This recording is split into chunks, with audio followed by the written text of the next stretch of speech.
So quite often I get the question, should I start a franchise or should I start my own cleaning company? If I am someone who is working a 9 to 5 or maybe in the military,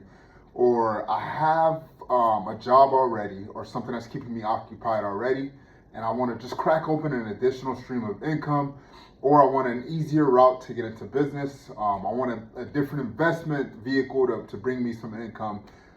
then I'm going to use a cleaning franchise, a well-recognized cleaning franchise that provides me all the education, the systems, the processes that I need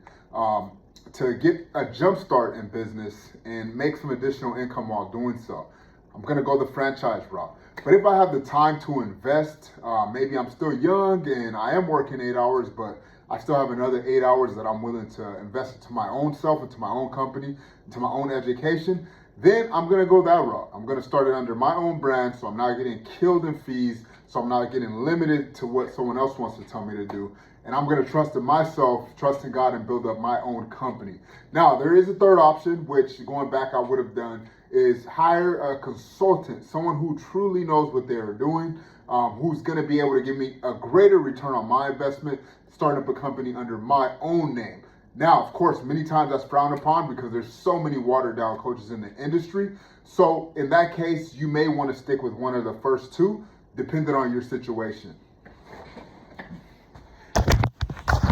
So quite often I get the question, should I start a franchise or should I start my own cleaning company? If I am someone who is working a 9 to 5 or maybe in the military, or I have a job already or something that's keeping me occupied already, and I want to just crack open an additional stream of income, or I want an easier route to get into business, I want a different investment vehicle to bring me some income, then I'm going to use a cleaning franchise, a well-recognized cleaning franchise that provides me all the education, the systems,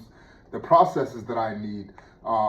to get a jump start in business and make some additional income while doing so. I'm going to go the franchise route. But if I have the time to invest, maybe I'm still young and I am working 8 hours, but I still have another 8 hours that I'm willing to invest into my own self, into my own company, into my own education, then I'm going to go that route. I'm going to start it under my own brand, so I'm not getting killed in fees, so I'm not getting limited to what someone else wants to tell me to do. And I'm going to trust in myself, trust in God, and build up my own company. Now, there is a third option, which going back I would have done, is hire a consultant, someone who truly knows what they are doing, who's going to be able to give me a greater return on my investment, starting up a company under my own name. Now, of course, many times that's frowned upon because there's so many watered down coaches in the industry. So in that case, you may want to stick with one of the first two, depending on your situation.